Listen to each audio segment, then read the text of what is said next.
Bonjour à tous et à toutes, bienvenue pour cette critique sans spoiler de 1917 réalisée par Sam Mendes, sortie ce 15 janvier en salle.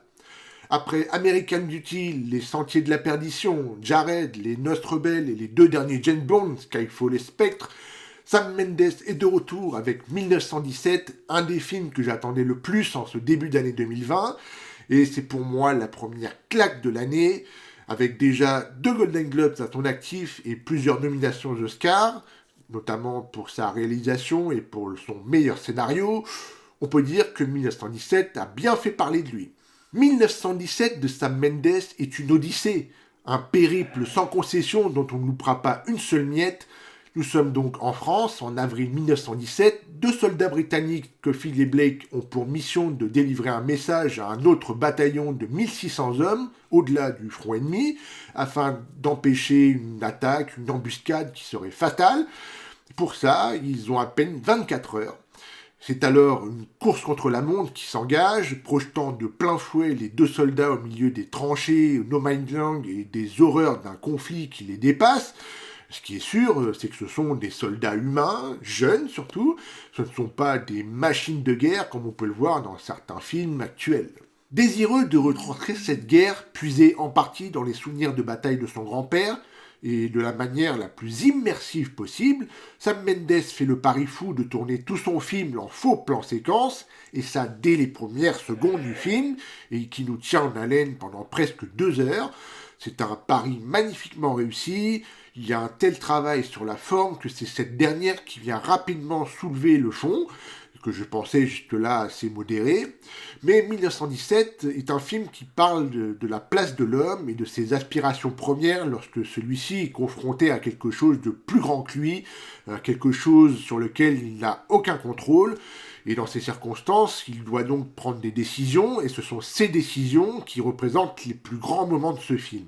Puis Sam Mendes arrive à faire ressentir au spectateur la tension, l'oppression, à quel point le danger peut venir de n'importe où, chaque lieu est une cachette, mais surtout il utilise l'horizon comme moyen de menace, plusieurs séquences, que ce soit sur le champ de bataille ou dans les étendues de prairies, la ligne tracée par le lointain semble filmée pour faire craindre l'invisible, et c'est un élément qui fonctionne vraiment bien. Ensuite, l'alignement de longs plans séquences, 4 au total, sauf erreur, qui, mis bout à bout, donne un effet de proximité permanente et de continuité dans l'action, à l'image de Birdman, dernier prestige du genre en date.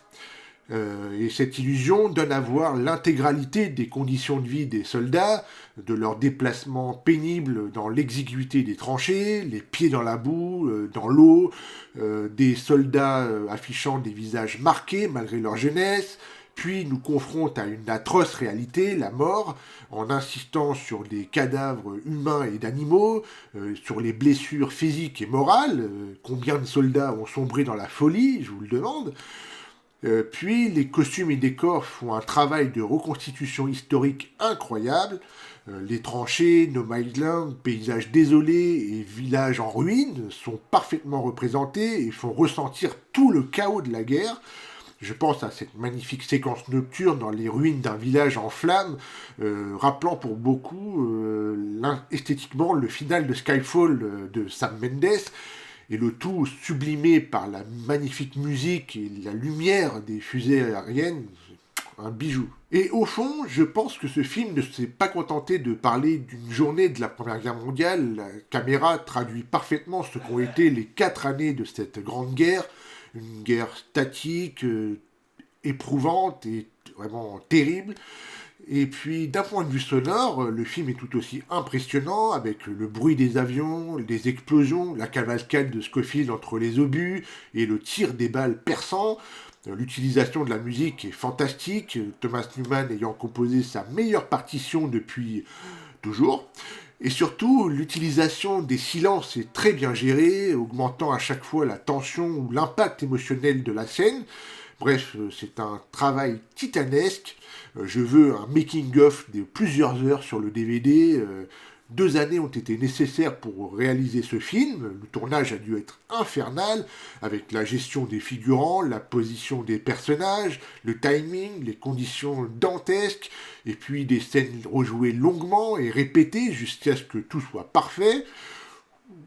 Et tout ça n'aurait pas été possible non plus sans des acteurs au top, quasi anonymes pour les protagonistes principaux, avec George McKay et Dean Charles Chapman d'un côté, dans des rôles très difficiles, car presque entièrement dans la réaction, et des têtes d'affiche, personnages secondaires qui font une apparition ultra limitée mais efficace de l'autre, avec Colin Firth, Benedict Cumberbatch, Andrew Scott, Mark Strong et Richard Madden. Alors certes, de telles prouesses techniques ont tendance à détourner de l'essentiel, et il faut bien l'avouer, on s'attache d'abord à comprendre comment certains plans ont pu être tournés avant de s'attacher au personnage, mais ce rapprochement avec Scofield et Blake s'opère quand on s'y attend le moins. Il y a des événements soudains et bouleversants, ainsi les émotions recherchées par le cinéaste fonctionnent quand elles doivent fonctionner, et les scènes brillent par leur imprévisibilité. On pourrait croire aussi le scénario assez linéaire, de par la contrainte du plan séquence, mais il n'en est rien.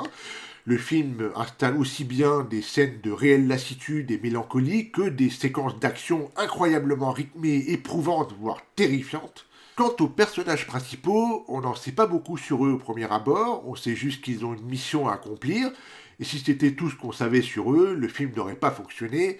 Et heureusement, Mendes a l'intelligence de savoir les développer à travers leurs actions et grâce à quelques lignes de dialogue bien senties qui dévoilent des informations sur eux sans pour autant nous le dire directement. Du coup, cet attachement au personnage est ce qui rend le film intéressant à suivre.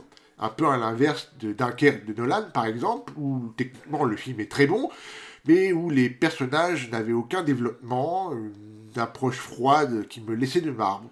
Et enfin, je perçois 1917 comme un film anti-guerre. Pas besoin de longs discours pour comprendre l'absurdité d'un conflit, de tous les conflits même.